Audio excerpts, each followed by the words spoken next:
하나님 말씀은 창세기 19장 1절부터 11절 말씀입니다. 5절부터 8절 말씀을 합독하고 창세기 19장 1절부터 11절 말씀을 우리가 보도록 하겠습니다. 우리 5절부터 8절 말씀을 합독하겠습니다. 롯을 부르고 그에게 이르되 오늘 밤에 내게 온 사람들이 어디 있느냐 이끌어내라 우리가 그들을 상관하리라. 롯이 문 밖에 무리에게로 나가서 뒤로 문을 닫고 이르되 청하노니 내 형제들아 이런 악을 행하지 말라. 내게 남자를 가까이 하지 아니한 두 딸이 있노라. 청하건대 내가 그들을 너희에게로 이끌어내리니 너희 눈에 좋을 대로 그들에게 행하라. 하고 이 사람들은 내 집에 들어왔은즉 이 사람들에게는 아무 일도 저지르지 말라. 무슨 배경인지 잘 모르겠죠. 이 소돔과 고모라가 너무나 악해가지고 지금 이제 무너진 상황이 되어진 겁니다.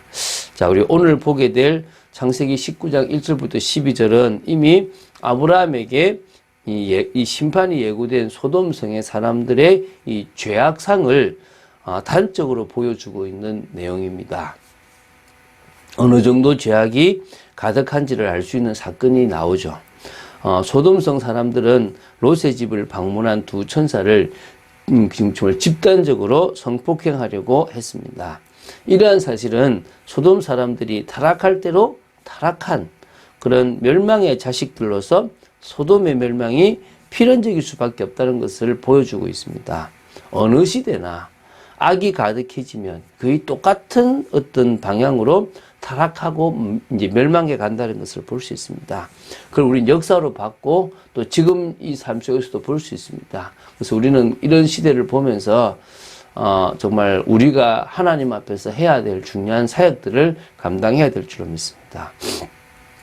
자, 말씀 보겠습니다. 우리 1절부터 3절을 먼저 보겠습니다. 드디어 두 천사는 소돔 성에 도착했습니다.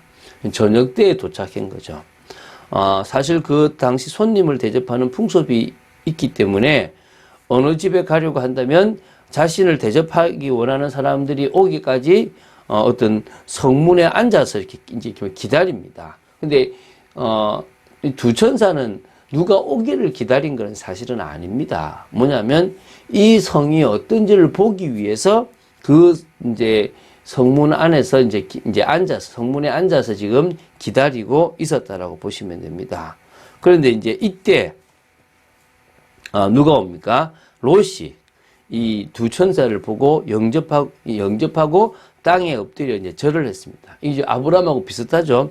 이걸 볼 때 분명히 손님 대접이 하나님의 뜻과 하나님을 모신다는 어떤 그런 개념과 좀 맞닿아 있는 것은 좀 사실인 것 같아요. 자, 내 주여 돌이켜 종의 집으로 들어와 발을 씻고 주무시고 일찍 일어나 갈 길을 가소서. 이 천사인지도 몰라요. 그냥 쉬시고 가십시오라고 하는 겁니다. 두 천사는 우리가 거리에서 밤을 새우리라 이렇게 합니다. 그러니까 저 보면 이 롯도 두 천사를 지금 이렇게 이게 부지 중에 대접하지 않습니까? 그 히브리서 13장 2절에 나오는 그 말씀대로 지금 했다고 보면 되겠죠. 그러니까 소돔과 고모라를, 그러니까 소돔성을 보기 위해서 이 두 천사는 그냥 난 여기 있겠다라고 얘기합니다. 근데 롯은 간청을 하게 됩니다. 그래서 두 천사는 롯의 집으로 가게 되고요. 그곳에서 롯이 대접하는 무교병을 먹었다고 합니다. 무교병은 그냥 누룩이 들어가지 않는 진짜 맛없는, 오래 둘 수 있지만 맛없는 그런 빵입니다. 학자들은 아브라함에 비해서 극진한 대접을 하지 않았다라고 얘기를 하는데, 저는 극진한 대접을 하지 않았으면 나중에 자기 자식들을 내놓고 할 만큼, 그저 놓으려고 할 만큼 이들을 보호하지도 않았겠죠. 제가 볼 때는 이런 것 같습니다. 돈을 벌러 도시로 가지만 먹고 사는 게 그냥 그만하게 정말 이제 가난해지기 시작하는 거죠. 근데 그냥 저희 시골은 풍성합니다. 무슨 얘기냐 그러면 소돔에 돈을 벌고 성공하러 갔는데 이 성이 성공할 수 없는 성입니다.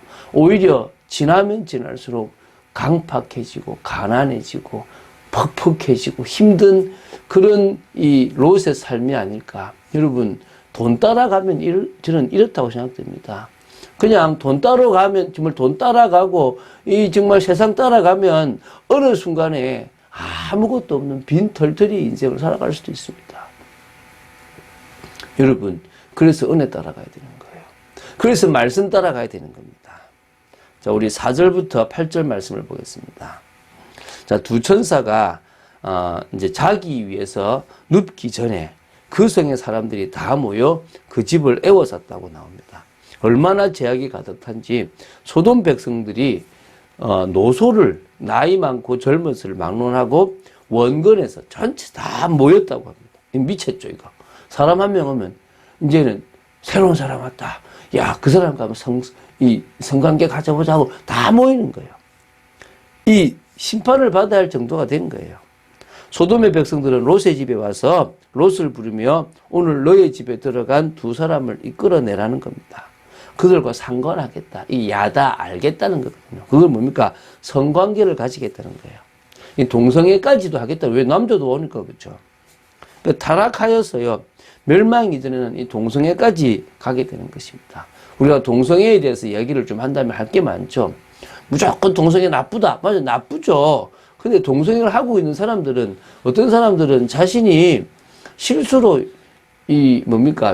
육체와 마음이 원하는 걸 한번 해보다가 빠져버린 사람도 있고, 또 자신은 그런 의도가 없는데 그냥 어떤 저주 속에서 그 동성애 좋아지는 경우도 있습니다. 그건 다음에 이야기하는데, 어쨌든 간에 동성애가 판을 치고 있는 시대라는 것은 영적으로 또 세상적으로 아주 타락하고 무너진 시대라는 것은 분명한 겁니다.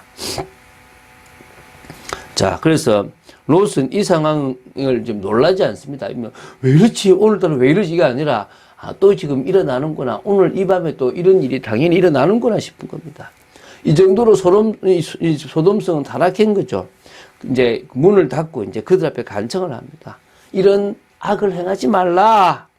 그러면서 이제 8절에 이해하기 힘든 말 합니다. 사사기에도 이런 내용이 나오는데요. 내게 남자를 가까이 하지 아니한 두 딸이 있다. 청하건대 내가 그들을 너희에게로 이끌어내리니 너희 눈에 좋을 대로 그들에게 행하고 이 사람들은 내 집에 들어왔은즉 이 사람들에게는 아무 일도 저지르지 말라. 야, 이거 뭡니까? 자기 딸들을 줘요. 이 정도로 대접을 하는 건지 아니면 정말 이들이 너무 심각하니까 이래라도 막아야 될 것인지 그건 제가 잘 모르겠는데 이해 안 되는 일들이 많습니다. 아마 앞으로 시대가 그런 시대가 될 겁니다.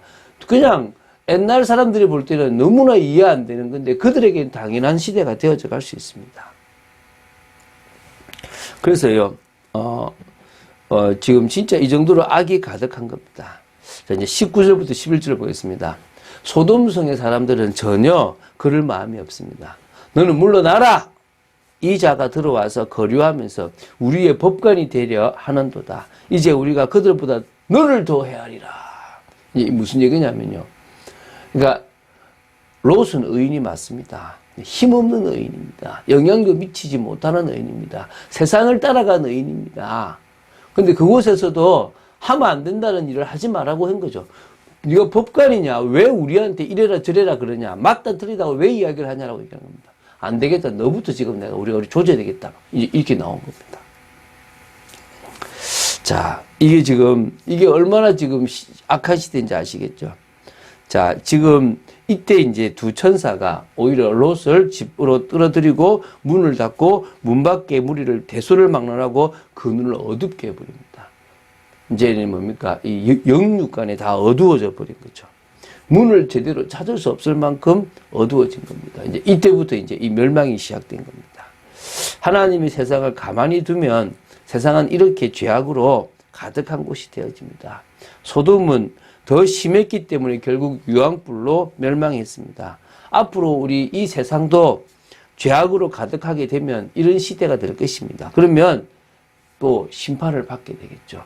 이 빛과 소금의 역할을 우리는 감당해야 됩니다.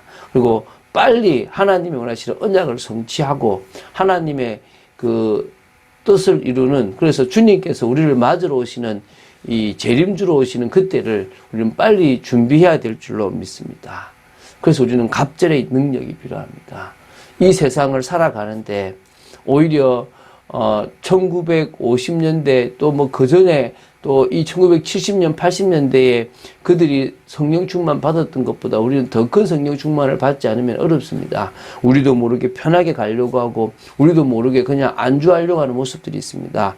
우리는 정말 하나님의 능력을 덧입어야 엘리사가 그 시대를 정말 그 시대에 하나님의 능력을 드러냈던 것처럼 우리도 그런 삶을 살아갈 수 있을 줄 믿습니다. 성령의 능력을 가지고 사단이 장악한 이 세상을 변화시켜야 될 줄 믿습니다. 정말 치유시키고 회복시키고 올바른 기준과 올바른 가치를 심어서 정말 사단을 이기고 이 세상을 복음의 능력으로 변화시키려고 우리는 나아가야 될 줄 믿습니다. 그래서 우리는 제자를 세워야 됩니다. 제자가 세워지는 만큼 복된 인생임을 믿으시기 바랍니다. 그래서 오늘 하나님의 뜻대로 사는 오늘도 하나님의 믿음으로 살아가는 오늘이 되어야 될 줄로 믿습니다. 오늘 우리가 정말 그런 뜻을 알고 아버지 하나님 정말 믿음으로 우리가 나아가기 원합니다. 말씀 붙잡고 나아가기 원합니다. 이 시대에 폐를 끼치는 게 아니라 이 시대에 악함을 두고 기도하면서 정말 우리가 하나님의 뜻을 이루어야 될 줄로 믿습니다. 그런 복된 삶, 그런 하나님의 원하시는 언약적 삶을 살아가는 여러분 되시기를 주 예수 그리스도 이름으로 축원드립니다. 주는 그리스도시요 살아계신 하나님의 아들이심을 고백합니다. 오늘도 믿음으로 나아갑니다. 말씀 붙잡고 나아갑니다. 아버지 하나님의 뜻을 이루는 귀한 삶으로 나아갑니다. 지켜주시고 역사하여 주시옵소서. 감사드립니다. 정말 저희들을 통하여 하나님의 나라가 임하기를 간절히 소원합니다. 주 예수 그리스도 이름으로 기도드립니다. 아멘.